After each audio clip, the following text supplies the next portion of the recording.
Oh, shit, Kristen, not again. I'm sorry, Kincaid. Sorry? You a one-spook chick. Shit. Joey! Thank God. I thought for a minute... What? Dragging us in here? Yeah, cut it out. You're putting one serious dent in my beauty sleep. It's Freddie. He's here. I heard him. Freddie is dead, buried and consecrated. We won, remember? He's coming back for us.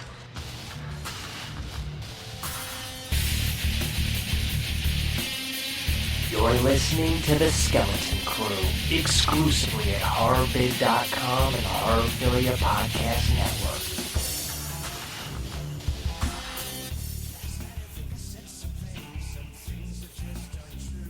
Hey, welcome back to another exciting episode of The Skeleton Crew, our big 30th show. Da-da-da. Is it our 30th show? I think, yeah. Isn't it? I think so. I don't know, who cares? Yeah, who gives a fuck? So anyway, yeah, we have a lot of stuff to get to today. I was looking at the news that we got to cover. I think it's going to be a really big, news-heavy show, and going to be a lot of stuff going on. We have Jamie Jenkins. She's going to be sitting in on the news with us and helping us out there because, you know, that's her thing. She kills it every time, dude. Mike couldn't make it to the studio today, so it's just going to be me and Dan. But it seemed to work out anyway because the movie that we're going to review, he didn't get a chance to see anyway, so he wouldn't be there for that. And, of course, Jamie coming in with the news. We're going to be... See, here's the thing. With this show, me and Dan realized... nothing is a guarantee. Yeah, nothing's set in stone, guys. And listen, Alex, I think I can speak for you when I say this too, and Mike for that matter. It's when we plan things, you can only take it so far. The planning stages, that is. You know, you can plan all you want, put all the time you want into certain things, and sometimes it just doesn't turn into be anything. It doesn't ferment into anything. So sometimes you're just fucked.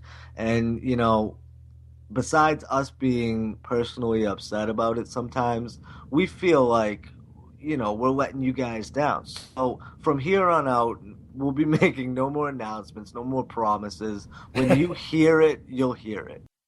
Yeah. Well, yeah, what we're referring to is that we've said we're going to have an Evil Dead retrospective on the next show. We're going to... D. Workman. Yeah, Dana Workman as an interview. We're going to give the first questions for the Halloween 4 and 5 Blu-ray giveaway. That was put off an extra week. Evil Dead was put off. Dana Workman never showed up. There you go. I mean, a lot of things just don't happen like you planned, so we're going to stop doing that. You know, I'd like to have a communication with people. It's cool, you know, to do that, but it's just not working out like we want. And even telling people that we're going to do a show once every 10 days. That has never worked out since we started it. But when the show happens, it happens. What's on it is on it, and that's it. Exactly. It's great to look forward to things. It is. It's great. It's exciting.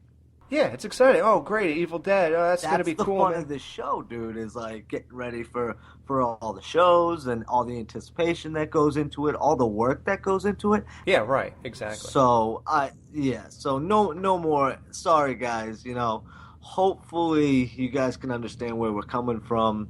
If you don't, go fuck yourselves, because we tried. No, I think anyone actually listening understands. Yeah, exactly. So we got a lot coming up. This is not a promise in the way we just got done saying. Right. We're not going to. But just in general. Now, of course, October's coming up. We hope to pack a lot of shows in October. Of course, they're going to be Halloween themed, and there's going to be a grand finale. Now, that's a fact. So we can say that. That I'll die before I don't let that show happen. Oh, by the way, if you're listening to the show and you don't know, we have a Facebook. Just look up the Skeleton Crew show, something, I don't know. It's the Skeleton Crew, yeah. It's pretty easy. We're trying to get some more traffic through there just because it's easy and convenient. Yeah, and if you find us on YouTube, the Facebook link is in the description of all of our shows. Word. So we got that, and we have a special little treat for everybody. In 2001, I was at my peak of discovering and loving Halloween movies. So, what did I do? What do you think? I filmed my own Halloween movie. Yep. Me and 3 other guys, I think. We basically said, hey, we have a Halloween Michael Myers mask. Let's make a movie.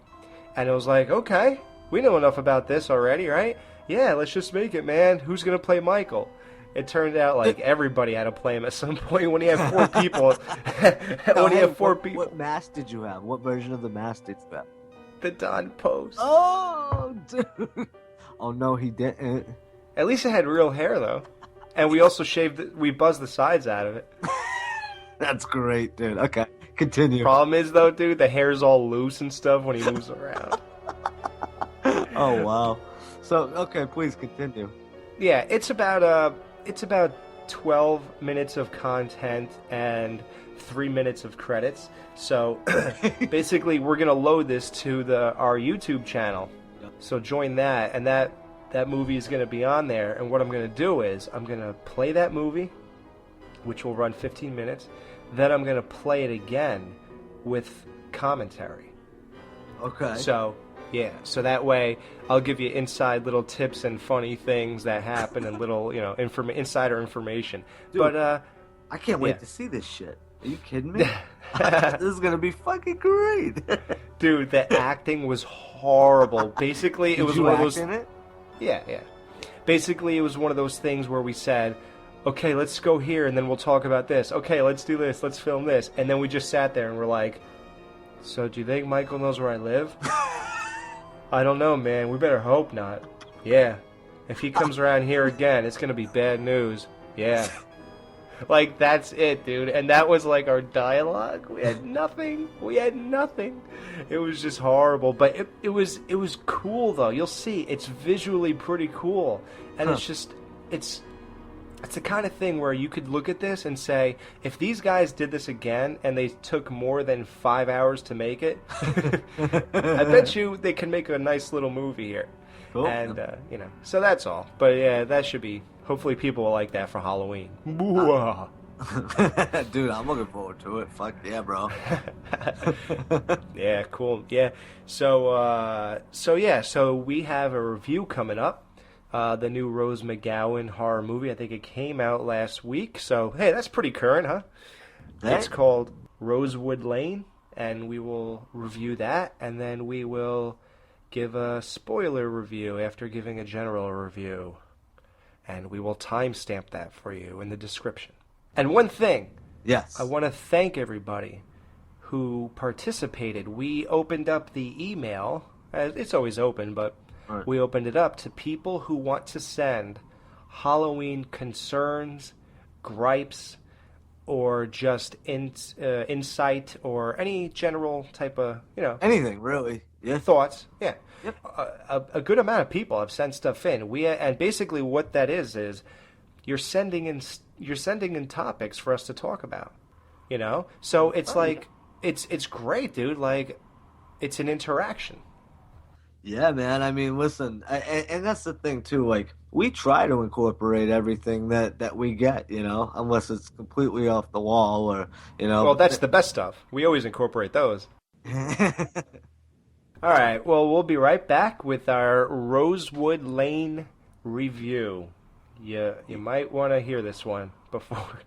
No, I'm just kidding. No, but I think you definitely want to hear this one before you consider checking it out or not. I think me and Dan are going to have a pretty good read on this one. So Stay tuned, and we'll be right back. Cheers.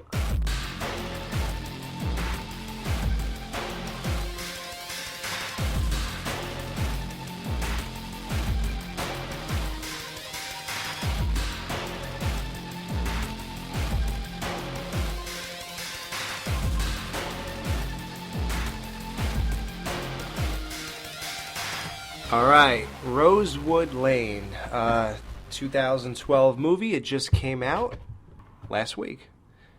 Yep. So I'm not one who does the whole who directed it, who stars in it type thing. We've never done that. Uh-huh. And listen, you want to find that out, you go to IMDb, not the Skeleton Crew. Yeah, we're gonna give you hardcore facts. See, now look, at this point, I know you're going to disagree. You made a comment to me the other day about Rose McGowan, so I know you're going to disagree with this. Yes, what's that? In this movie, like, at this point, man, this chick's looking like Michael Jackson. Like, with all those plastic surgeries. How old is she to be getting all this work done? Dude, her face doesn't even look... They all have that same look. Dude, I ain't mad at that, bro. I totally agree with that. Yeah? I was talking about, when I talked to you, I was like, dude, Rose McGowan's so hot. And I think I was starting to watch the movie, but I wasn't referring to her in the movie. But Oh, okay. dude, no, but think about her back in Scream and back in those days, bro. She was smoking hot. Well, you know what? I didn't like her in Scream because the blonde hair, I didn't like that on her. I thought it looked weird. But then she looked hot in like 98, though. That nipple shot, dude, come on. Well, that was... Yeah, you're Oh, right. Yeah, that was... say something. No, her body... Dude, no, her body's hot. No, but here's the thing, though. To specify a little bit more, or to elaborate, rather, Rose McGowan's just the type of chick that you just want to throw on the bed and just fucking go to town. But you know what, though? Look, when I'm looking at her, all I'm thinking is, like, Marilyn Manson should be doing backflips right now. That she's so... Right. He should be so glad he got out of this. I mean, dude, she is hideous looking in this movie. But, all right, let's get to the movie now. Oddly enough, she's a radio host. What do you... And we just pretend to be, so it kind of coincides with us. Exactly. Yeah. Okay, so we're giving a light review. Basically, we can't get too detailed with stuff giving the light review. Her dad dies by falling down a staircase. He was an alcoholic. Oh. She goes to move in the house about a year later because nobody wanted to buy it. And then she's living there. And basically, she has a stalker type situation go on, but more of a harassment type situation go on, right? With the paper boy. Yeah, the paper boy. Which, I mean, let's face it, are there any paper boys anymore? Aren't they all like 40-year-old men driving around in big vans throwing the paper out the window on your driveway? Yeah, that's a fantasy at this point, dude. That's about as old as the video game. So, okay, from here on in, we're going to spoil the movie, and take my suggestion, just listen to the spoilers. Yes. I'm gonna say I can't exactly recommend this movie. It was okay, though. It was good. Yeah. But I don't think I'd pay for this in any way. So if I wasn't getting a screener, I don't think I would have seen this or been happy I paid for it. Mm-hmm. Okay. 33 minutes in, after the old guy describes the paper boy, I was pretty invested. The kid holds signs on the street. She drives 100 yards more. The kid's still standing there holding another sign, this and that. Right. And it's like, what the hell? What is this kid superhuman? Is he a ghost? What is he? You don't know what he is. And that keeps you invested. Yes, absolutely. It's very intriguing. Yeah, and the best part was when the paper boy pissed in the guy's eye. Yeah, right. Yeah. What the fuck? This dude is looking through a fence. He's like, I see you, you little bastard. What? And he has his eye in the wall, and the kid pulls his pants down and pisses in the guy's eye. That was the best part. It was very hard to peg down, and in that, it was kind of good. Because you were constantly guessing on what the fuck's going on. Like, is he a monster? Is he a ghoul? Is he a ghost? Is he a fucking skeleton? Is he a purple people eater? I don't know. But yeah, but it was just like intriguing. So that's what kind of moved the movie along for me. The kid pushes her boyfriend down the stairs. At this point, I'm thinking, why doesn't she just move? Yes. Like, right. why is she still living here? Yeah. So much bad shit's going down there. Like, just dip out. Yeah, like this kid's, he's driving by, looking, putting his foot in her door, harassing her. Okay, fine. Yeah. But her boyfriend almost gets murdered at this point, and she knows it's this paper boy pushing down the stairs, and at this point it's like, why are you still living here? Yeah, exactly, dude. I mean, yeah, I think the answer to that is this is a horror movie. Yeah, and I hate that answer. Yeah, unfortunately, logic just would not make for a good script. Yeah, and the dumbest part of this movie was the guy who got pushed down the stairs why didn't he believe that the same dude pushed her dad down the stairs a year earlier? Right, yeah, exactly. Like, he just couldn't accept that, yeah. Yeah, he's sitting there in a cast on his legs and his neck and everything, and we have to still convince this asshole that the same person pushed her dad down? Yep. Like, it just makes no sense, dude. That was so stupid. Yeah. Dude, I'm sorry. Like, just the scenes after that and everything, because I'm recalling a lot of this. I'm sorry. Rose McGowan's best feature is distance, dude. I mean... Good from afar, far from good. Oh, yeah. Lin Shaye's in this movie. Awesome, dude. Love Lin Shaye. And I gotta admit, I'm still really invested in the movie at this point. When this guy gets pushed down the stairs, now I'm really like, this paperboy's doing a lot of shit, man. It's pretty scary. It's a pretty scary situation to be in. Because they give him a mystique. You don't know what he is. Yep.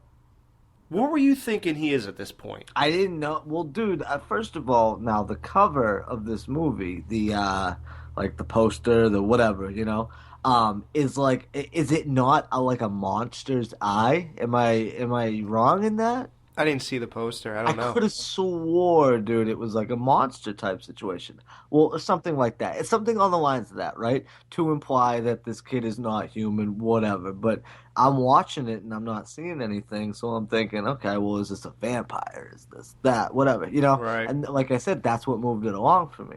But, dude, I mean, listen, there were certain things that happened in this movie where I was like, are you fucking kidding me? Like, dude, how about when she hits him on his bike at the end and he goes flying up in a tree? Like, what the fuck? That was stupid. He would have thrown, like, maybe 5 feet up in the air, gotten tossed up. This motherfucker's up in a tree, dude. Yeah, in a tree and still, like, yapping. But, dude, what about that weird alcoholic chick? Like, what was the point of that character? Yeah, dude, going in blind as possible only worked for me, honestly, swear to God, for about 30 seconds. You know why? Because they listed who the director was. And I just can't get past it, dude. I just can't get past that fucking creepy motherfucker, Victor Salva. I just can't. Oh, yeah, isn't he like a child molester? Yeah, dude. And I mean, listen, dude, when I look back at Jeepers Creepers, what is it, 2? Is it 1 and 2? I look at it like, oh, yeah, whenever I see like a young child or a kid or anything, I wonder what he did to get the part, or, I can't, dude, you know how we talk about, I can get by it and whatever, those things I cannot, dude, I just can't see past it. I didn't even know he directed it till it came up on screen, and I said, and then I saw Ray Weiss, who's in part 2, Jeepers Creepers 2, so, some people, dude, just don't care, maybe they don't care, but they just, maybe they forgive, or maybe they don't care, or for whatever reason. Not me, man. Honestly, I'm glad you're saying this. Honestly, dude, I skipped over the credits because I had to do something, so I couldn't really hang too long. Right. I'm glad you said that. I'm glad I didn't know it ahead of time. I really felt that the directing wasn't that great. The shots were not iconic imagery at any point. Nope. Like it was just all right. It was just like, I don't know. It wasn't that great. Like the director, it wouldn't occur to me to think of who it is. So it's funny that that's him. Everything in general, dude, it just didn't do anything for me. It was just, I was watching it and I just could not get into it, dude. I wanted to. Like I said, I disagree. I was into it the whole time. And I'll tell you the truth. I already said, 31 minutes in, because I actually made a point of when I got invested, I looked at how much time it was, because I'm one of those guys who are pretty curious of, like, how long did you make me wait right to be invested? You remember when we just did the Jump the Shark episode? One of my gripes with the Amityville Horror 3 was that you made me sit through an hour and 6 minutes. and then you gave me a good movie after that. Right. So I'm very big on wondering how long you made me sit here. Now, did it pay off in the end in this movie? That's the problem. No. Exactly, dude. That's what I'm saying. This movie kind of blew. Okay, I got invested once the paperboy became a nuisance and a threat. But weren't you just waiting for him to turn into a monster? I was waiting for something. I wanted to know what was special about him. Why is he different than me? That's what I want to know. Yes. What do we find out? Well, okay, so like Dan said, she eventually says, screw it, I'll hit this asshole with a car. Hits him with the car. He goes up into a tree conveniently. Right. Lands on a branch conveniently. What's even more bizarre about that is that you find out he's just a regular guy. Right. So the whole tree thing makes no sense. Surviving it makes no sense. He's in the tree laughing, ha ha ha. Then he dies. That was stupid too, by the way. Yeah. That laugh was over the top retarded. Sorry. Then he dies. Mm-hmm. At the funeral, she goes to the funeral. It's outside, of course, when they're actually burying him. Mm-hmm. And she looks up. I don't really know if she did, but all I know is they showed 2 other hymns. Right. In the distance. Now, Alex, does that imply that it was definitely his funeral and that there was 3 of him, or was that just one of her friends that guy killed? See what I'm saying? I think if they're going to show 2 more of him, then I think the dead one is a triplet. Okay.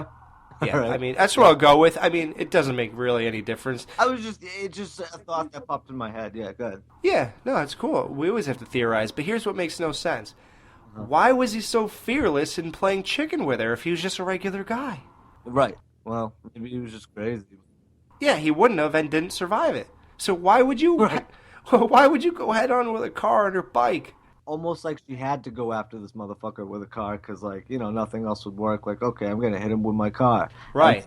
It worked. It killed him. Yeah, it killed him. Yeah, that's all he had to do the whole time. Now, dude, what about that nutty scene where, this dude buries her boyfriend in the lawn and has that tube sticking up so he could breathe, the snorkel, then they dig it up and he's not there. But here's the big question. Mm-hmm. What the hell happened to him? You never hear about the boyfriend after he was assumed buried under the snorkel. They dig it up, there's nothing there, but you don't ever find out where he actually is. Is it bad that I didn't even notice? I guess they hoped that would happen. Nobody will notice. No one's like me. I'm neurotic. I notice.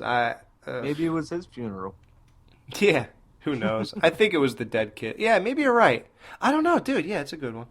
I mean, really, could be anybody. So basically, the ending, does it pay off compared to the movie suspense? No. No. To me, Dan wasn't invested. I was. But the ending... It's like, you're doing a movie, dude. There are ways where you can step up to the plate, kill it. We've seen so many good movies that have been done like that you're just going to throw us a blah movie and waste time with backstories of alcoholic fathers that make it doesn't even pay off in the end. Like, who cares, dude? The whole alcoholic thing was to say that he fell down the stairs instead of being pushed. Like... I understand that, but it didn't it just feel like a waste of time, dude? Like, yeah. I watched this movie and I'm like, I find nothing. It's not a bad movie, dude. No, it's not. But I just, whatever, dude. It just did nothing for me. I was like, yeah. Okay, would you? Basically, people want to know. Would you recommend the movie? No, dude. Skip this motherfucker. Victor Salve is a creep, dude. Are you looking for the ultimate Part 2 glove? Well, Freddy's here to tell you to check out K4FGloves.com right now. Brought to you by their good friends over at Nightmare Maker Props. It's the Revenge Glove, just like you've seen in the movie worn by my good old pal Jesse. Mark Patton. This is the ultimate Part 2 glove, and the details are simply superb, all the way down to the index finger blade break. Oops, I meant to do that. Check out the Revenge Glove, brought to you by Nightmare Maker Props on the products section at K4FGloves.com. That's K, the number 4F, gloves.com. And tell them Freddy sent ya! All right, and we're back, and we are lucky enough to be sitting here with Nightmare on Elm Street 4, the Dream Masters, Kristen Parker, Tuesday night. Tuesday, thank you so much for coming on the show. We really appreciate it. Oh, of course. Thank you for having me.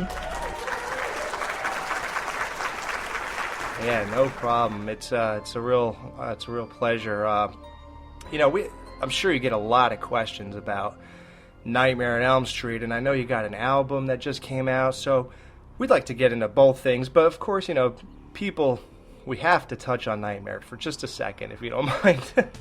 Of course. Podcast. Yeah, it's a horror podcast. It's only expected. Yeah. I guess, like, one of the main things that I think of when I think of your character is, since you played a part that was already played in a prior movie from a different actress, as for the direction, like, that you were given to continue that character, were you asked to watch part 3 and, like, match it as best you can, or were you asked to, like, almost tap into the growth of her character after having survived the experiences of part 3 and life is, like, getting better for her now? Like, did they go that deep into it, or they, like... Well, yeah, actually, Rennie did ask me to check out Patricia and look at her and just kind of the way she looked and stuff like that to kind of get that down. But he did want me to, like, make sure that I had my own character and my own sort of interpretation of her, which I did. And I just think the only thing I think really that changed was I think that mine had just a little bit more of an edge, I agree with that. Yep. How did people feel that you carried on the character? Like, there's a lot of hardcore Part 3 fans. How do they feel about, you talk to people at conventions, I assume. Yeah. Well, you know what? It's kind of half and half. It's like there's people that love, Patricia Arquette, and then there's things that, I suck, and then there's the other ones that, think that I'm the best one, and, are my fans. So it's kind of, weird, but I did run into her, and she told me I did a great job. Oh, yeah, really? Yeah. That's cool. I was wondering with that, what she thought about it. Uh-huh. Right. Yep. Wow, see, so it's weird. You have to almost split fans with another actress, and, like, that's the thing. Like, as an actress, no matter how well your performance was, performance-wise, like, is it less satisfying overall when your character is most known for being, played by another actress, and you're the second person to play it? Not really. Not to me. It wasn't. I mean, to me, it was. First, it was a compliment. I thought it was really cool that he picked me to do it, and I did watch her and get some things down, and I don't know. For me, it was easy to just take over and do my own thing. I didn't even think of it like that. I just tried to make my Kristen just myself. You know what I mean? Yeah. So, like, even like today, you don't like sort of wish you didn't have to like share that identity, like, or you don't even think about it. Not at all. You don't even think about it. Yeah. No. And see, oddly enough, your Nightmare on Elm Street was the highest grossing one out of all of them. I know, isn't that cool? Yeah, it's almost gonna, it hit $49.5 million. Yep. Yeah. Most of those people in that movie probably could have just lived off of that movie with residuals, Yeah, absolutely. I know, they were good for a while. It was like, oh my God. Yeah, you were like, are you still paying me? That's right. It's like, are you now paying me? Yeah. Now, Tuesday, how did the song come about in the movie? Was that made before? Was it written before, after, for the movie? It was actually right before. Rennie had mentioned that he wanted a song, and I said, well, my writing partner and I have a studio, and let us put something together for you and see how it works out. And so we just had about a day and a half, and we went and did it. And that's my dog talking to you. We got together and just spent, all the hours in the studio, and took it back to them, met him at New Line. He and Rachel Talalay came down, and we played it in the car, and he was like, oh my God, this is wonderful, I love it. Yeah, he's like, wow, you're a real band. Yeah, he was like, yeah, he was really, really loved it, and so I didn't really know where it was going to go. I just knew he really wanted it to be in the film, and I wasn't sure until I actually sat down and watched it as the screen that it was the title song. Yeah, and it works perfect right in the beginning there. I think it just sets it off. I love it. Oh, good. Thank you. Thank you. Yeah, absolutely. And just not to get off topic, but your dog doesn't by any chance piss fire, does it? No, it doesn't. You know, that's so weird. Actually, truthfully, only on Christmas. Okay, I thought he was related to that dog in that movie. Okay. No, he's just talking to you. You see, now you have a new. Actually, you just released a new album called Faith this week. Mm-hmm. What was the concept behind that album? Well, the concept was to really do an exclusive album for Facebook people, for the fans, because they've been like so generous and really loyal, and I wanted to do something back, give something back. So I just sort of put a compilation of some of my favorite stuff that I've done over the years together, and Michael Perez produced it wonderfully, and I just did a sort of a compilation of all this different music that I thought people would like to hear, you know? No, you mean you re-recorded it or remastered it? No, we just remastered it. Okay. Yeah. Oh, cool. That's great. And of course, Nightmare's on it. Nightmare's on it. Oh, of course, that you have to have that in there. Oh, it's actually great. The whole song. Now, Tuesday, Violin is a song with a pretty interesting story behind it. Can you tell us more about that track? Oh, wow. You know about that? Wow. Oh, I know it was about absolutely. It was about my experience. I had an experience with John Lennon, and it was in a dream that I had, and I wrote the song about the dream, and that's what happened in it. All the lyrics were what happened between he and I. Wow. Are you a big fan of him? Yes, big fan. We are too. Big. Absolutely. Yeah, he's my favorite actual artist in music. Oh, he's my favorite too, totally. And the Beatles are amazing. You know, it's amazing. What'd you think of his solo stuff? I loved it. I loved most of it. Yeah. I did. I mean, things like Imagine and you know, Mind Games. Oh my God! Come on. Yep. It's a genius. Yep. Absolutely. You know, like I'm sure a lot of people ask you, like, what is your true passion in life, acting or singing? But before I ask that, Yes. I just want to interject a thought. You see, to me, like, music is from the heart and soul of a person, and it's like it creates a true connection between the fan and performer. And acting is basically following a script and bringing someone else's character to life. So would you still say acting is what you're more passionate about? You know, it's so hard because I'm so passionate about both of them, and whenever I'm doing either one of them, I give 100% to it. It's like that. At that moment, that's my most passionate thing, you know? But they are different. I mean, Yeah. you know, I mean, like when you're singing, you're on stage singing, you can be all involved in your own world, sort of your own thing, and you can bring that to them, you know? Whereas acting, you have to work off the other person. You have to totally involve them, you know? Right, yeah.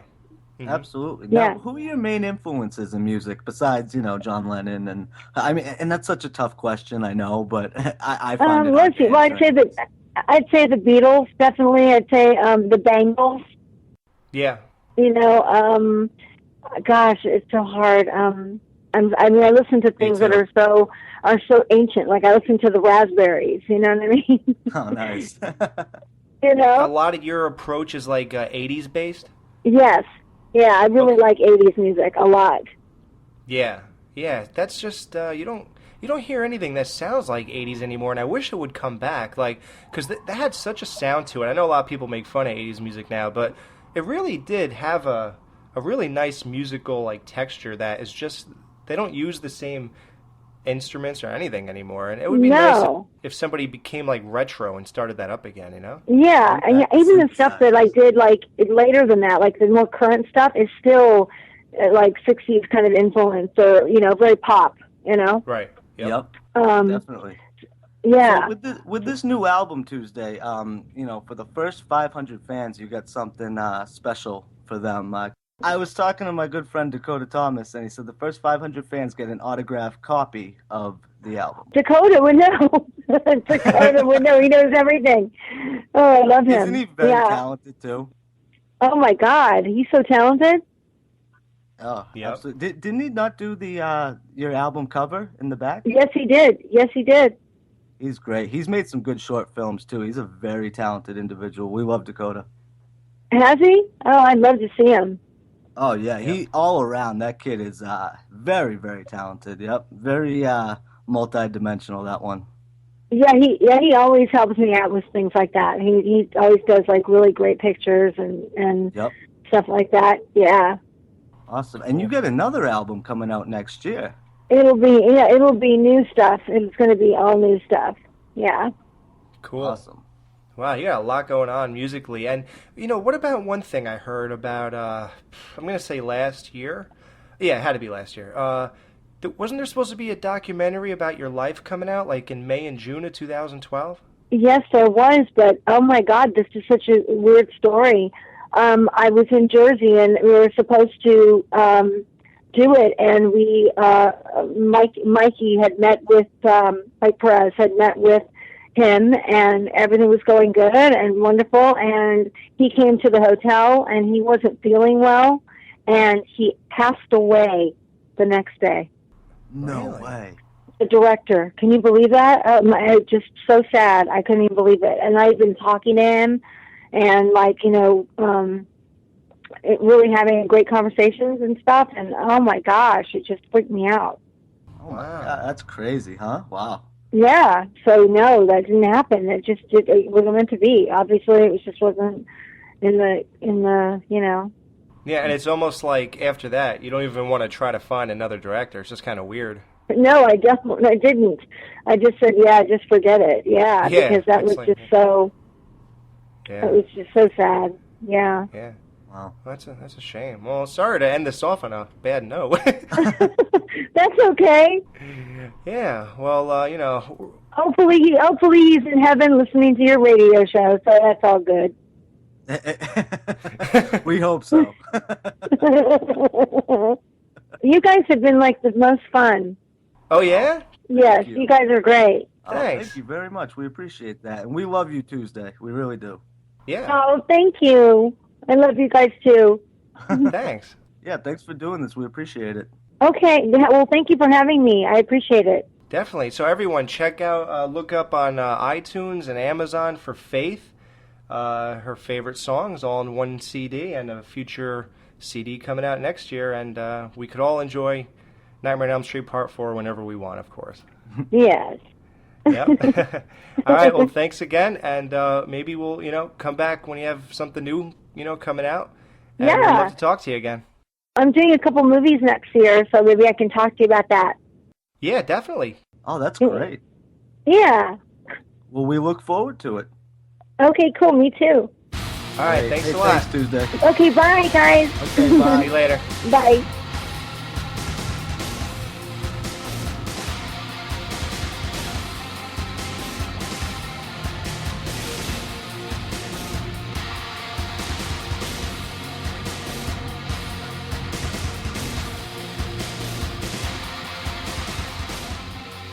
Be quiet a second, will you? It's 8 o'clock in Los Angeles. It's 9 o'clock in Denver. It's 10 o'clock in Chicago. In Baltimore, it's 6:42. Time for the 11 o'clock report.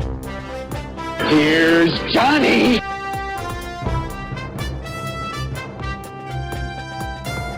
I have come here to chew bubblegum and kick ass. And I'm all out of bubblegum.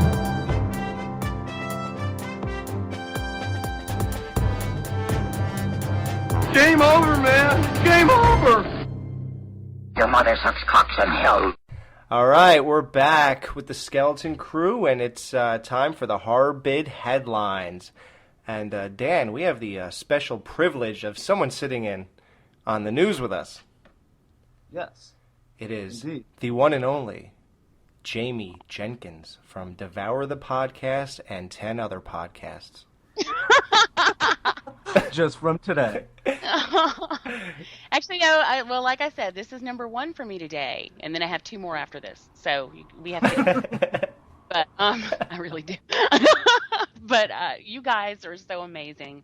I love your show so much, and thank you for inviting me. Thank you. Thank you, Jamie. We love you. You know, Jamie does a couple shows, and I've heard her on her regularly scheduled show, Devour the Podcast, and she's amazing. And we needed a fill-in for Mike this week, and automatically Jamie came to mind, and it wasn't even a contest. No, first name. Honored. I am. Yeah, first name that came to mind. Aw, you guys. It was like, no Mike, Jamie. So it's all good. Just like that.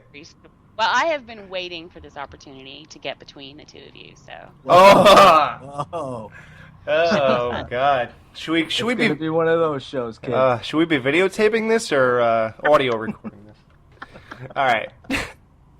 Yeah, so anyway, but while people can't see what's going on behind the scenes, they can still listen. So, Jamie, please show everybody what you do best, and let's get into some horror news. What do we got this week? Oh, well, that's not what I do best. It is one of those shows. Okay. All right. Well, first of all, I want to thank B. Nizzle and others for their hard work getting this together. Every week they do this for you guys. Yep. Right. Harbin. And that's pretty cool. David has to do ours, so I feel bad for him. First, we're going to start off with this. The UK's retelling of Silent Night, Bloody Night has a trailer, and Adrian King is in this.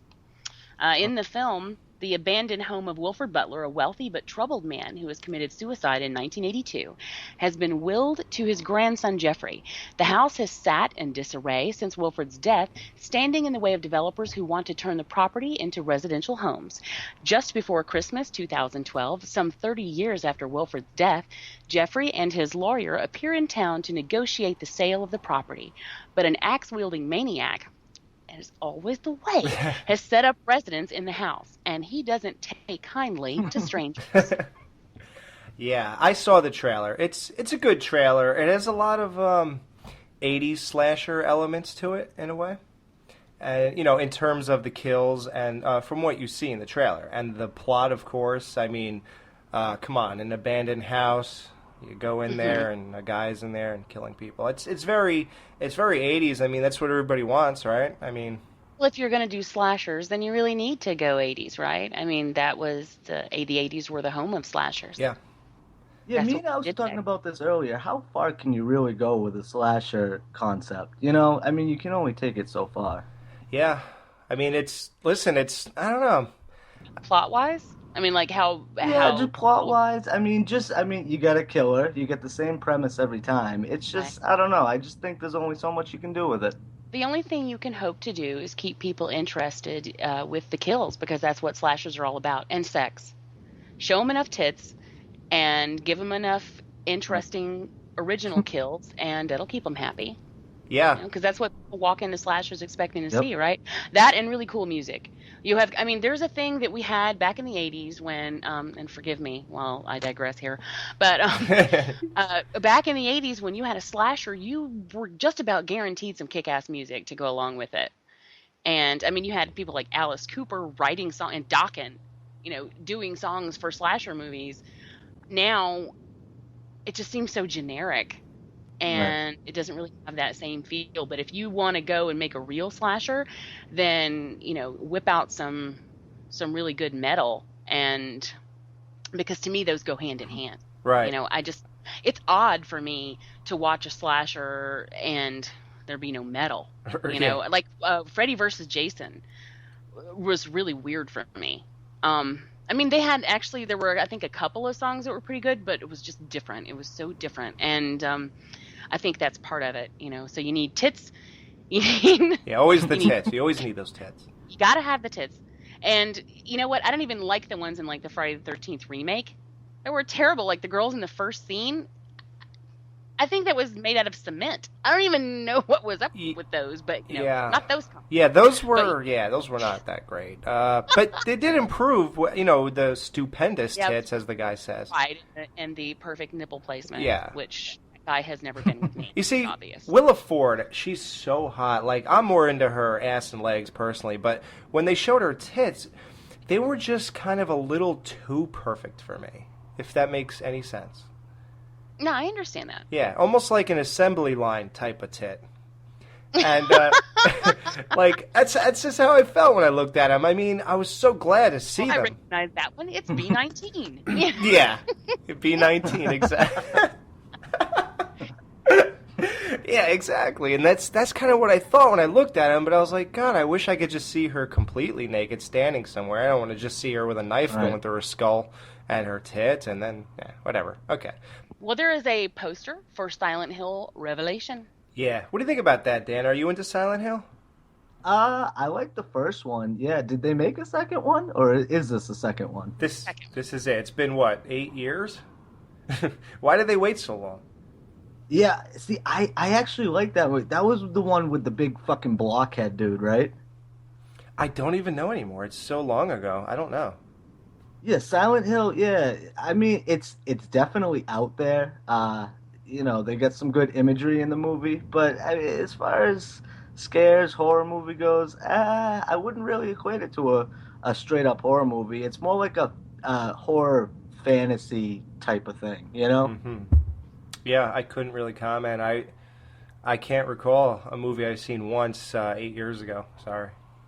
I do recall that I was pretty pleased about the atmosphere, and I thought it was, as far as like the game goes versus the movie, I thought the atmosphere was dead on.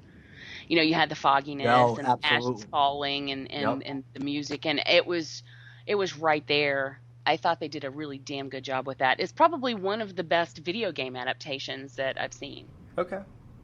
That's just my opinion. Sounds good. Of course it does. I just can't comment. I really don't know much about this. I'm kidding. I am not that cocky. What are you doing to me? Yeah. All right. Okay. Next up, there is a trailer for The Bay. And that is a quaint seaside town of Chesapeake Bay thrives on water. It is the lifeblood of the community. When two biological researchers from France find a staggering level of toxicity in the water, they attempt to alert the mayor, but he refuses to create a panic in the docile town on the 4th of July. Okay, I'm not kidding. It's not the 4th of July. But, I mean, that sounded really, really, really close to the mayor and just about any creature feature you can think of. Right. It's like, no. We can't upset people. Yeah, it's always like that.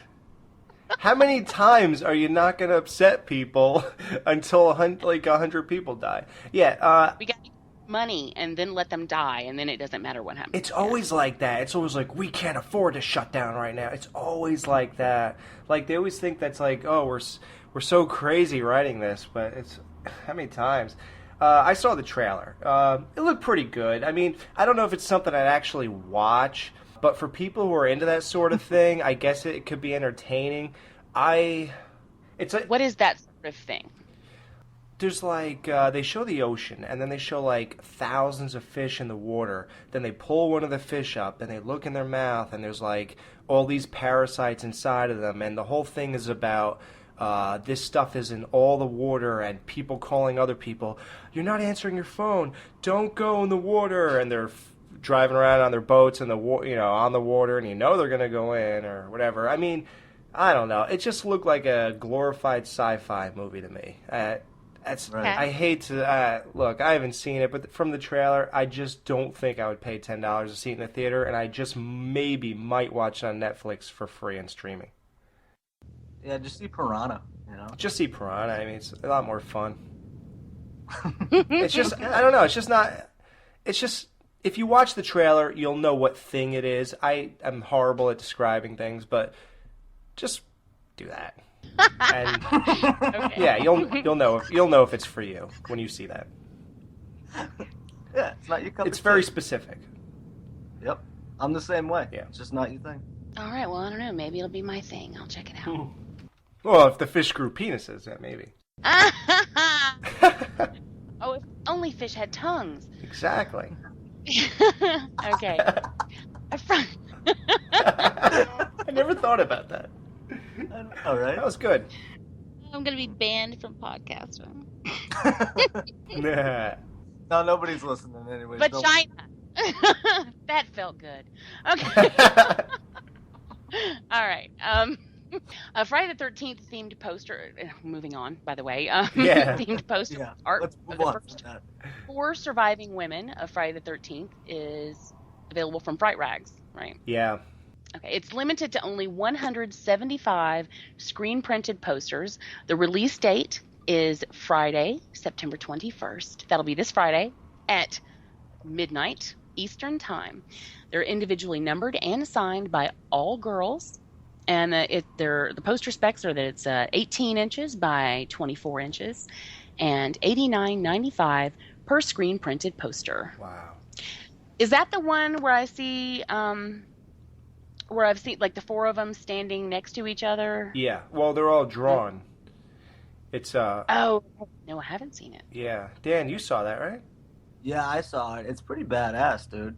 I was more into Vera though. She was my kind of girl. She was really cute. Yeah. And Chris was a little too self-centered for me. She was all wrapped up in her own thing. You know, Dan has a lot of depth, actually. When he picks which girls, like when we did the Friday the 13th retrospective, we would always go with, like, the hottest girl in the movie and at the end of the show. And Dan always had trouble with that because he judges it by the character. It's... Aww. Yeah, instead of just how big her tits are. You. Yeah, but after every grown-up thing I said, there were just crickets, like, for days after that. I was like, okay, all right. I think that's sweet. And nothing wrong with that. I mean, because in all seriousness, there are a lot of different factors that go into deciding whether or not someone's hot. And doing a lot of podcasting, like I do, and I frequently talk to people, but I don't see them. I just talk to them. But you can easily be attracted to someone simply based on how they sound, what they have to say, you know, their sensibilities, things like that, their sense of humor, which is extremely important. We're shit out of luck. Yeah, we're fucked. I personally think that looks are secondary to, or even tertiary to everything. Because tertiary, what does that mean? I don't know what that means. It's the 3rd level. Like you can tell you're on a dumb show right now. But you know, it doesn't. I mean, it looks to me. Yeah, I mean, because I've dated the hot guy, and as soon as he opened his mouth, I regretted it. I've been in that situation too, where you just can't strike up a conversation, or at least a meaningful conversation with them. Yeah, and in all fairness, I dated the hot girl too. When she opened her mouth, I didn't regret that. But you know what? Thanks to guys like you, Dan, then girls like me have a chance. There is a TV spot for Sinister. Employing found footage along with traditional cinematography, Sinister follows the character of Ellison, Ethan Hawke, a true crime novelist who purchases a new home with the hopes of writing a successful book. After moving into his new home, he discovers a box of old home movies that depict previous families who lived in the house, as well as their murders. As Ellison looks further into the mystery behind the tapes, he discovers that the murders all have ties to a supernatural entity known only as Bagul. Bagul exists in images of himself and runs the risk of making Ellison's family the latest casualty of the house. The release date for that is October 5th. See, I wouldn't normally watch that, but the way Jamie just presented that, dude, I want to see that shit. Yeah, I do. You're good at what you do, I'm telling you. On point. I saw that with Ethan Hawke, the trailer. It looks really good. Looks badass. Yeah. I really see this. Absolutely. It's like a found footage deal.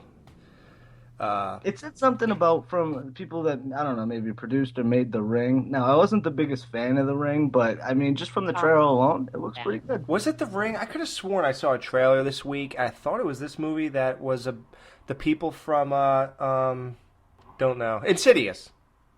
Was that? Insidious. That's not this one? Oh, you know what? It might be James Wan. I don't know. I don't know. Well, I love Insidious. I love it too. Yeah. You know what? I loved Insidious till the ending. The ending fell apart for me. What? It did when I saw it in the theater, but I have to tell you, when I watched it again, I didn't see it in the theater. I went the first time I watched it, but then when I watched it again, Right. Okay, same thing. But then when I watched it the third time, I really, really liked it. Really? Like when we talked about it on Devour, I watched it for that, and I really, really liked it. And apart from that, I had to have my friend come spend the night with me because I couldn't sleep alone. I mean, I was terrible. Yeah. Yeah. Damn. Too bad I wasn't her friend. The thing about Insidious is that would have been much better. She just kept hogging the covers. I'm gonna recall. I only saw it once, so help me with this. I'm recalling 8 years ago. Yeah. Right. I'm recalling a scene where they looked up and to the right or back, and you see the creature or whatever that is behind a plastic wall or something. Dude, that's badass. Yeah. At that point, I was still in, and then I think I recall about the next 10 minutes were just gone for me. I don't know why. It's okay. We don't forget it. Maybe we'll review that. Yeah, give it another watch, Alex. I gotta tell you, and I've said this before, you guys may have heard me, I don't know, but at any point when I'm watching a movie and the creature who is unaware of you suddenly turns and looks at you, that's the moment I pee my pants. So right then, when they didn't think he was watching, he was busy doing his thing, and then they look up and he's staring at them at the window, oh God, that it's over for me right there. Yeah. Well, how about the Darth Maul scene when they're going back and forth in the middle of the daylight? Two people at the dinner table. Yeah, that fucking. Oh my God, dude! I fucking shit myself. Yeah, and I don't care if he looks like Darth Maul or not. That fucker's scary, and that the shadow on the wall, like pointing. Yep. That's what kept me up at night. That's why I couldn't sleep. And wait, before I saw a still of that shadow on the wall where the kid's sleeping and the thing's kind of pointing. Yeah. I'm sorry. That looks like the Grinch who stole Christmas. Yeah, it does, but it works, dude. It works. He even had like the snowshoes on with the puffy tops. Stop it. If that thing was on your wall, dude, looking goofier than a motherfucker, you'd still be scared. I mean, come on. I'll watch it again, or as Jamie says, I'll watch it 3 times, and maybe I'll like it. Yeah, man, check it out.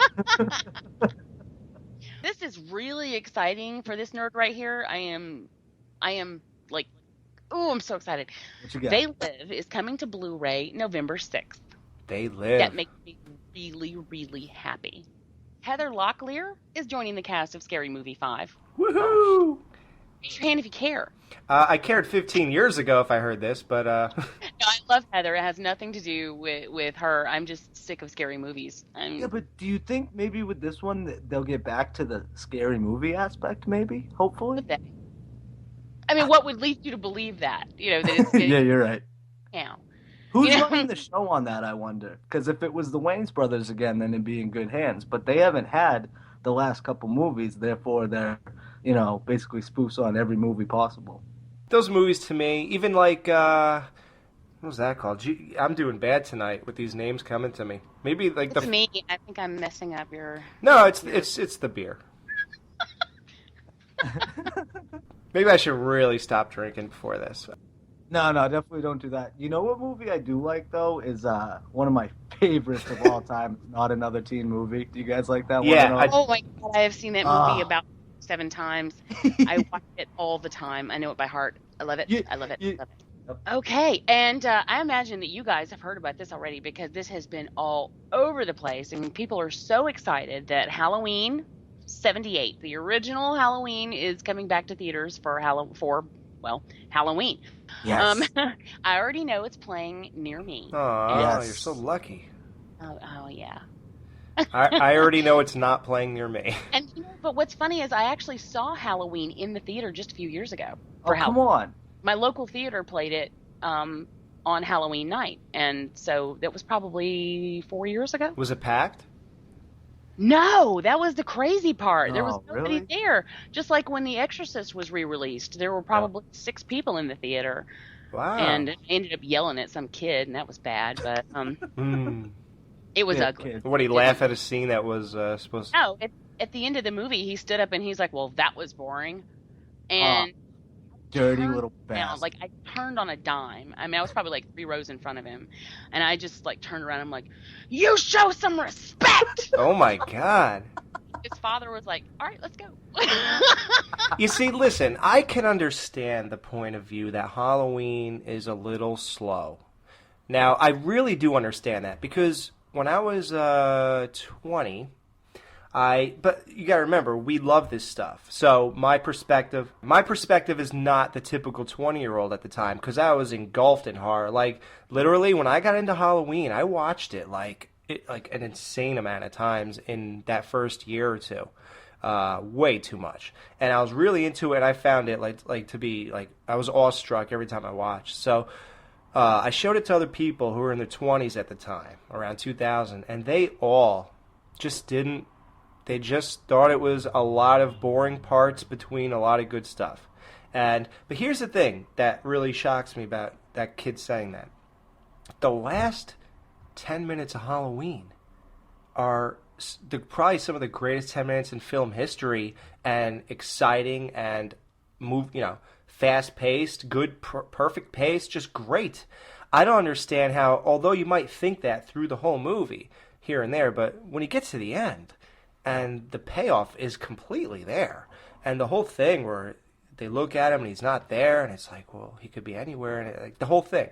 How do you still like have that thought through your mind that this was not that great? Like, you know what I mean? Like, just by those 10 minutes alone, and that being your final impression of the movie, it's hard to stand up and yell at something out like that. I just don't get that. Yeah, but he's probably seen it a million times before he's seen it done in Halloween, and Halloween was pretty much the originator as far as that goes. So it's tough, man, you know? You want to talk nostalgia against, basically strict opinion. We talk about that all the time, dude. All the time. Like, yeah, and it's tough, dude. I think we're in a more strenuous position trying to figure out whether we like a movie because we have this nostalgic feeling towards all these movies because we love them so much. Dude, I can't now I wouldn't yell that out, but I can't 100% say that I'd go in and be like, oh my God, that movie scared the shit out of me. Because we've seen it so many times. Right. But I think the thing that we're all trying to say is you got to respect it. That was pretty much the first one. Well, that's debatable, but first or second one that really did it like that and started a movement. So it's tough, You have to respect the things that came before. You have to. To be honest, I never thought it was scary, even as a kid. I never did, but I loved it. I mean, there was something about it that, I don't know, like I just knew that that's what high school was going to be like when I got there. It wasn't. Not exactly. It's a lot more boring. I mean, well, we weren't wearing our jeans to our armpits, but there was something about it that spoke to me, and I absolutely loved it. And I guess there is a lot of nostalgia there. I freely admit, when I talk about older movies, nostalgia is there in spades. I mean, it colors the way I feel about things heavily, but I don't think you can help that. I think that's just the way it is. But what I feel is like, well, then can you, someone could easily say, well, then do you feel like you can really talk about stuff like this, if you can't be objective about it? And I'm like, well, yeah, because people who feel the same way I do will then be able to take what I say and apply it to something new that I've talked about. And then that can help them decide whether or not they want to see it, or whether or not, because if they know how I feel about other things, maybe they feel the same way. Yeah. Or even if they don't feel the same way, then they could just go the opposite from me, or whatever. But I mean, of course I think it's valid. I just don't think you can help it. And I don't really want to help it. I mean, those are the reasons that I love the genre for what it is. I don't want to take it away. Yeah. Yep. And see, that was one of my things when I reiterated our feud with House of Horror. I said, like, I love our nostalgic aspect, and I think that that is what makes everyone love these movies. Like, no matter what you grew up with or anything, going back and revisiting, you're kind of recapturing, you might not even know, you're subconsciously recapturing all these great times as in your youth, or even the great times reliving. Listen, even if you had a party and it was the greatest part of your life, and you went home and you were sleeping with a smile on your face, wouldn't you love to like relive that 5 years later if you thought about it one day and said, that was the best, man? Like, that's what we get to do with these movies. So it's a great feeling. Nostalgia is a great thing. But on this show, I think what our approach is, and it's weird, we never really talked about it, but I think just hearing it and living it like me and Dan have done, I think what we do is kind of we give both views, because we do the nostalgia thing, but then we also give a realistic well, this was kind of not make sense, this kind of was weird, this kind of this kind of that, but we love it. Yeah, dude, how many times, Alex, have you said, now, right off the bat, I love this movie, but it's got a few problems? I think it was part 6, the Friday the 13th part 6 show. Yeah. I said, I'm going to say a lot of good things about this movie, and I don't think I ever got to that part. Like, I just kept on, like, doing the... Part 6 is one of my favorits. Yeah. It is. And, well, it was filmed here, for one. So, I mean, I know you guys have the first one, or at least you do, Alex. But I've got... What, sweetie? Where do you live? I'm in Georgia. Oh, okay. I'm in Athens. But it was filmed here in Georgia. I actually went to high school with one of the campers that was in the movie and knew another one of them. So that was kind of fun. And it, you know, so there's that. But really, I really love it because I had this huge crush on Tom Matthews? Tom Matthews. Tom Matthews, yeah. So, but anyway, again, I digress. You guys are going to know all my horror crushes by the time I'm done. I know. Go to HalloweenOnScreen.com to find out if it's playing by a theater near you, and if it's playing in a theater near you. If it's playing by the theater, you probably won't be able to see it. We take great notes here. I'm sorry. I don't know what you're making fun of. That's okay. No, that's what happens because I just read what's given me. I don't put any brain into it. I was in charge of that. You might want to make some corrections next time. Oh, there's going to be a next time? Yeah, if Mike can't make it, sure. and you're willing. I'm always willing. Okay. I'm excited about this too. There's a trailer for Mama, and that is Mama is presented by Guillermo del Toro. Nice. And this story revolves around two little girls who disappeared into the woods the day that their parents were killed. When they're rescued years later and begin a new life, they find that someone or something still wants to come tuck them in at night. And the trailer for that, I think, looks really cool. I'm excited. Typically, anything that Del Toro dips his fingers in, I'm okay with. That's what I was just going to say, Jamie. I haven't even seen this trailer, and I hear Del Toro, I'm there. Yeah. Absolutely. So, folks, check that out. It'll be worth your time. Mm-hmm. All right, another trailer that I've been excited about was Texas Chainsaw Massacre 3D trailer. Oh, fuck me. Uh-oh. We have a problem here. No, Is that dude, or are you upset? No, I'm just beyond excited about that. Oh, good. Okay. Well, Bill Moseley spoke about this on your show. Do you remember? It was on episode 19 of your show. By the way, I love Bill. He's an awesome guy.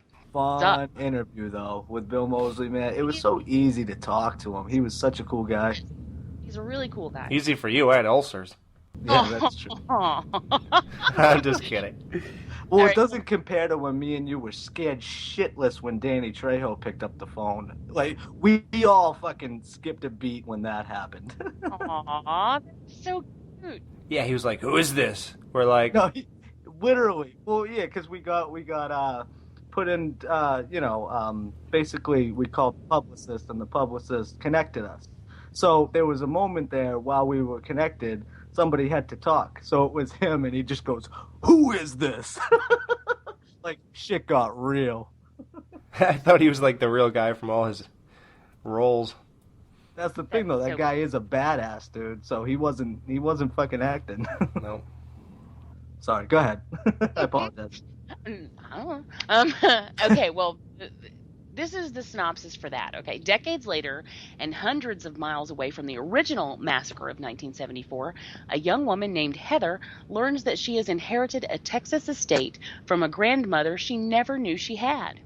She had to have known she had one. I mean, that's just genetic. Yeah, that just don't happen. A Texas estate from a grandmother she never knew she had. What the hell? Who wrote this? Didn't you? I was gonna say that's you, brother. Dude, I pulled it from Horrorbit, man. Don't blame me. You pulled it from somewhere.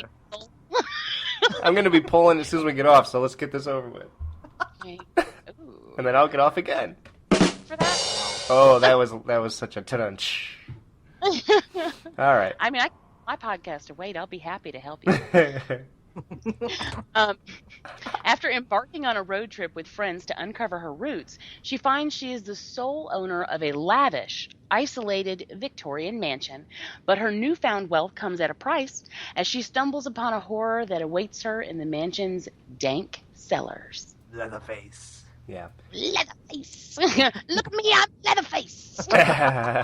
Look, a lot of people have a really strong opinions on this, and they should. It's a high profile sequel. Now January 2nd, 2013 is when that's coming. January 2nd, but let's talk about that now. Everyone knows that January is the month you dump shit movies on. Yeah, why'd they do that, dude? They had it for October for a while. Dude, it must be a shit movie. You think so, though? Yeah, if you have a movie slated for October and then it gets dumped to January, and they didn't have any more work to do on it. Right. They've lost faith in it, and they're not bucking for the Halloween crowd. Ah, can you believe that? Well, that's disappointing. Why'd you guys have to go and say that? Hey, we're the news. We'll give it to you whether you like it or not. Unbiased. Yeah, that's what I always say. Yeah. Right? That's what I tell my dates. Yeah. Yeah, right. With this trailer, though, like, it was good, and I liked the song that they played in it and everything. I thought, but it just, I thought it was going to show more, and maybe it will, closer to, I just don't see what the hell they're going to do with it. That's so different. Crazy. Like, I can see it already. What? Like, the chick, she's fucking family with Leatherface and the whole clan. And, guaranteed she's probably going to fucking turn bad in some way or the other towards the end. Maybe she ends up going back to her roots, which I actually think would be a cool thing. Yeah, if she came in and they thought maybe she was at first that she was going to be a victim, but then, her bloodline is so fucked that she ends up being on their side. I don't know. That would be kind of neat. Yeah, like a Jamie Lloyd deal. No, Look, by the way, that chick in the movie looks smoking hot. Let's just get that out of the way. Me and Dan are very big fans of smoking hot chicks. Yeah, that is original. Yeah, we're very original. Yeah, right. Isn't that so odd? We like hot chicks. You talking about the main chick? No, the one who pulled her shirt off in the car. That's what's up. Yeah, she's hot. All right. The thing about the movie, it's like... it almost looks like they realize that no one's scared of Leatherface anymore, and we all know it's just the 80s guys are just not going to cut it in this day and age. I think they just went for a fun horror movie at this point, and the expectations should not be set high, and I think the January release tells us that. And I just think you should just go in there and have fun. Look, if you enjoyed Texas Chainsaw Part 2, your standards are not high. I'm sorry. I'm glad you like it. I'm really glad. I hope you had a great time. But it's really not good. And it must be just for fun, even though I didn't have any watching. But if you like that, you cannot criticize this movie, as bad as it looks. Oh, you pissed me off during I knew he would. During the jump the shark episode. I gotta tell you, I was over here screaming. Well, not just that one, but there were several things that you guys talked about that I'm like, what the fuck are you talking about? I love Texas Chainsaw Massacre too. I do. Oh, come on, Jamie. Really? No, I do. Now, when I called in, didn't I mention Next Generation? Yeah. I know I did. Yeah, you did gloss over two and say that one. That's why, yeah. Look, I agree. Yeah, actually, I think for whatever number that is worse. Oh, of course it's worse, but we got to go with the jump. Yeah, and that is the jump. No. Definitively. 2 is the jump. Look, I said it, so all right. that's all. You're all entitled to your opinions, but I don't know who you think you are arguing with me. Like, Alex, back down. Pull out. Hey, listen. No. How many bastards running around? Okay, no, I'm teasing. Of course, How come everything with Jamie ends up sexual? It never ends. There's no way around it. It really is. I love it. I'm built that way. I'm sorry. But see, here's the thing about I can't help it. My mind automatically goes there. Right. No problem with that. I'm just a basic pleasure model. Yep. Now, but guys, now with this movie, all right? It's supposed to take place directly after the first movie, correct? Yeah, I think. Yeah. Now the trailer doesn't allude to that or doesn't do anything with that, really. I mean, and I understand they're not really in charge of making the trailers. The studio is, whatever. But wouldn't you start from there, or do you think it's going to be kind of like not a reimagining? I know it's supposed to be a direct sequel to the first one, but where are they going to go with Leatherface? They've been what? Was he 55 years old at this point? I mean, what the hell? Dude, are they going to go like retarded Leatherface again? Like, you know how he was the first one? Like, where are they going to go with it? They could, and I just didn't get a lot from it. I saw a good slasher movie, but as far as story goes, dude, this trailer didn't get into anything. Then again, here's a question. This supposedly takes place hundreds of miles away, and I just touched on. I mean, I just got this myself. Maybe they are like holding up in her basement or in her cellar, of her grandmother's house that she didn't know she had. But she's not actually related to them. I didn't realize that until just now because it said it's hundreds of miles away from where it took place before. Right. So they could just be, on the lam and holding up in an empty house. I don't know. It can't be worse than the underground grotto they had. Yeah. Now, Jamie, did you? Oh, Nomland was fun. Nomland. You were speaking, Dan. I'm sorry. I was just wondering if you liked the Texas remake and the beginning, and what you thought of those movies.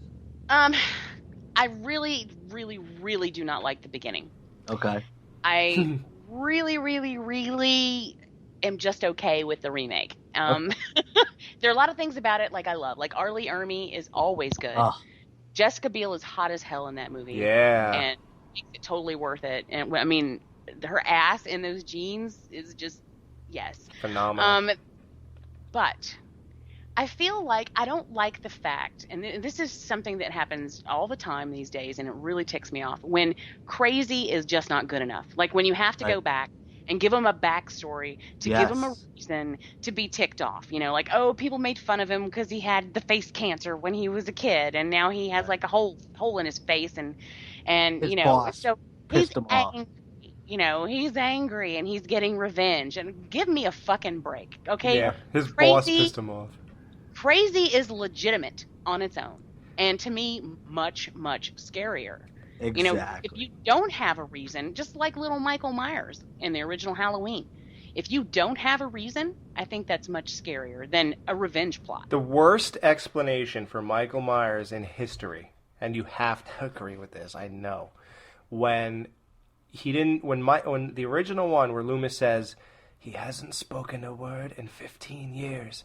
Okay, that was awesome. Wow, he didn't even talk? Awesome. I don't want to know why. In Rob Zombie's Halloween, did they not... see, I'm wondering if I have a cloudy or invented my own answer for this, but I think I'm correct with this. My recollection is he stopped talking because he asked Loomis to do something, and Loomis said no, and then he's like, well, I have nothing more to say then. Yeah, he's being a brat. Is that right? He was pouting? That's your answer? Now, let me ask you guys a question about Jamie Lee Curtis being revealed as Michael Myers' sister in part 2, as opposed to him just stalking a babysitter. Now, did that kill Dan, we have a lot to get into this October. Let's save that. Thank you for that, tickling their ass with a feather. That's what I do. We will get into that, people. We have a big Halloween month coming. Fun. Oh, I can't wait. I know. October is going to be fun. Yep. Well, remember a while ago when we were talking about Scary Movie 5 and how I was done with it? Well, it turns out that Lindsay Lohan it has been wreaking havoc for the producers of Scary Movie 5. No.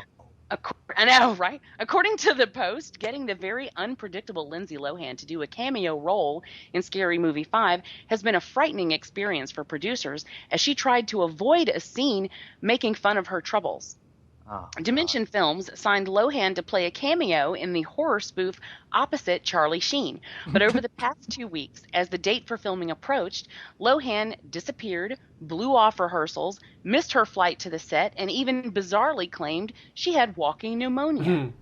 Well, see, to me, that's just normal behavior for her, right? I mean, didn't you expect that? Yeah. Apparently, the troubled starlet freaked out after seeing the script for the film was poking fun at her. It's a spoof. What do you think you're doing there? Going to train poke wreck? She did it in Machete. She had no problem with that. Right? At the 11th hour, Lohan did report for work, however, only after she was threatened with a lawsuit by a Hollywood legal eagle and a private jet was sent to pick her up. With cocaine in it. Yeah, and I heard they had a hell of a time landing in her front yard. Yeah. Now, this is a quote from Hollywood Insider that says, Lindsay missed every meeting she had for the film, including script reads and wardrobe meetings. Then she missed her flight to Atlanta on Sunday to shoot the movie. The producers had been getting signs Friday that she was a mess and would not be fit to work.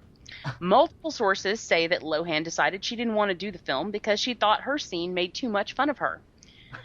A source says it went pretty hard at Lindsay.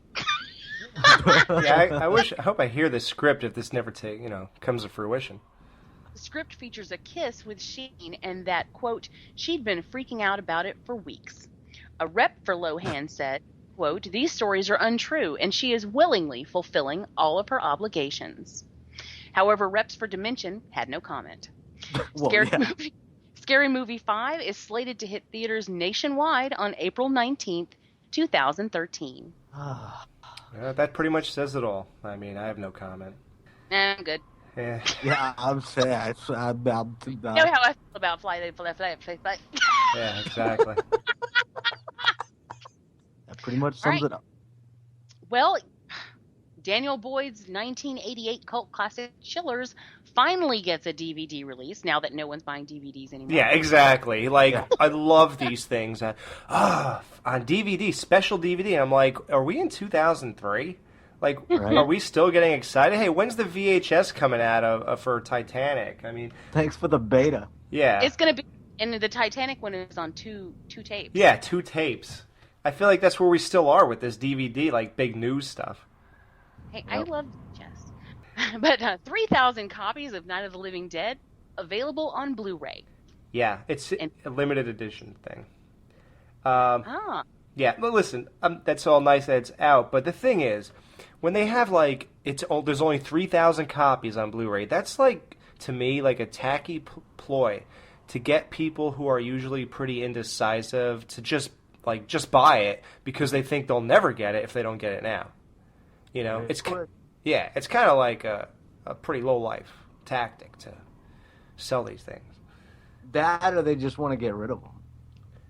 Yeah, there's that. And why make 3,000? What if they sell in a month? Why wouldn't you just keep making money? I don't even understand this, but whatever. No. Because then those 3,000 people who have them won't feel special. Who cares? Won't feel special anymore. They're not special. All right, we have a first look at RoboCop's new suit. Wah, wah, wah. What did I hear someone compare it to yesterday? Batman? Yes. Was that you? Yeah, probably. Oh, dude, you're right. Oh, my God, dude. And my buddy Kyle said it best. There's nothing robo about it. It does not look like a machine. It looks like an asshole in a Batman outfit with no cape. And no hat, no bat hat with the ears. It's not an asshole. He's a good actor, man. He's good in The Killing. I'm not talking about the guy. I'm just saying the outfit. It's just I'm trying to bring up a bright point of the movie. I mean, it's got a good cast, but yeah, dude, that suit sucks. It does have a good cast. Yeah, it does. Yeah, we got some more Chainsaw Texas. I mean, Texas Chainsaw 3D stuff here. It looks like they're could already be a sample. A sample? What am I talking about? A sequel in play here.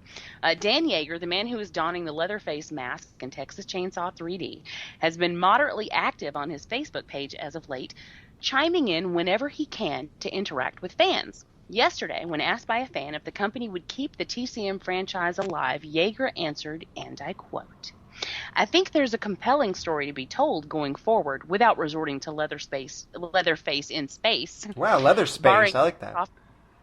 Yeah. Barring box office disaster, there should be at least one more installment, maybe more. That was amazing. If you're going to make a Leatherface in space, you can call him Leatherspace. That is like the coolest title for a piece of shit movie. Oh, well, yeah. Why not? Can you imagine that? Leatherspace. I'd watch that one. A&E's Bates Motel has taken the liberty, now of course you know about Bates Motel that's coming out on A&E, has taken the liberty of making some changes. Mm-hmm. Norman Bates has a brother. What? No. And they also found their Norman. Right. Let's face it, filling the shoes of Anthony Perkins is no easy task. Just ask Vince Vaughn, who I think would have done fine if he hadn't had that whole jerk-off scene, but that's really the one thing that bothered me about that, and the fact that it was completely unnecessary. But so you can only imagine what a headache it's been for A&E these past several months as they searched high and low for the right actor to try and take over the iconic role of Norman Bates. Well, according to TV Guide, this long and exhaustive search has finally come to an end as the role has finally been cast to Freddie Highmore, the 20-year-old... Heim. Sorry, I'm really like a 13-year-old boy. That's the 20-year-old English lad first gained notoriety opposite Johnny Depp in 2004's Finding Neverland, and reteamed a year later with Depp in Charlie and the Chocolate Factory, with Highmore playing the lucky golden ticket winner Charlie Bucket. Okay. Well, as for the brother thing, I don't like when they mess with the stuff like that. Norman has a brother. It changes the entire dynamic. I mean, how's that going to work? And why would you do that? Yeah, why? Do they need more? You can't get other characters for this? Right. You have to have a brother? You have to... Porque. Yeah. Right? Okay, they found their Norman. They got that guy to play him. I don't know anything about him to make a judgment. He looks all right, I guess, He can't look any worse than the kid from E.T. who played Norman in Part 4 Psycho. Yeah. Oh, yeah, Henry Thomas. Yeah. I mean, what's the difference? You got him. I'll take this guy, too. So I'm a huge Psycho fan, as some people might know. And I know. Yeah. And, hey, listen, I'm all for it, though. A lot of people, say, leave it alone. Listen, I'm dying for something to come out. And right. I even sat through that other Bates Motel. Remember they turned it into a movie in, 87? It was the pilot for the TV show with Lori Petty. Yep. Do you remember that? Oh, wow. Oh, my God. Do you remember that? Going back. I totally forgot about that. You pulled that right out of your ass. Yeah. Wow. Yeah. But I'm talking to my mom the other day, and she's like, yeah, your grandfather picked him up one time. I'm like, what? I guess it was when my grandfather was in the service, and Anthony Perkins was hitchhiking. From where? I have no idea. My grandfather was in the reserves at the time, so he was traveling from the base home, and he knew who Anthony Perkins was. Now, I don't think Psycho had been out yet, but Anthony Perkins was a well-recognized guy and, an actor and stuff like that. So he knew who he was. And I don't know if he was openly gay at that point. I'm not sure. I don't know when he came out or whatever. But basically him and his buddies picked up Anthony Perkins, which, I mean, if I saw Norman Bates on the side of the road, I certainly fucking wouldn't do. But anyways, so they picked him up and gave him a ride. And, at this point, he was already an established actor. So I guess he wrote him a check for some money, or he got my grandfather's address, rather, and sent him a check a month later for helping him out and all this stuff. I was like, please tell me you have the check. And she's like, I don't think so. I was like, God damn it. So right after I heard the story, I had to call Alex. Before the story was even over, I'm like, yep. Yeah. Dialed him up. So I just thought that was a little noteworthy story to tell. No, that's very cool. Yeah. Isn't it? It is. Yeah. So, lucky bastard. Yeah. Well, that's awesome. Looking forward to A&E. And we have one final news piece to wrap up our longest news segment in history. Hopefully, people are like, "Why you guys take so long between shows?" We've had a lot of behind the scenes like chaos with scheduling and things like that. That's why the Evil Dead show had to be pushed back. Hopefully, just one show. So that's why we're gonna make this extra long. And Jamie really hit a home run on this. So go ahead and let's go for the Grand Slam, the biggest news for Halloween at the moment, I believe. Bring it home, baby. All right. Yeah. It makes it so much easier when you're encouraging me to do it. As a lifelong... I told you get your own theme song, too, so there's no way. Ooh. As a lifelong Halloween fan, storyboard artist Federico D'Alessandro always had one dream in mind: to direct a reboot of the franchise that has always been so near and dear to his heart. So when it was first announced that Platinum Dunes was going to be producing the Halloween remake, I hate them, D'Alessandro used his skills as an artist and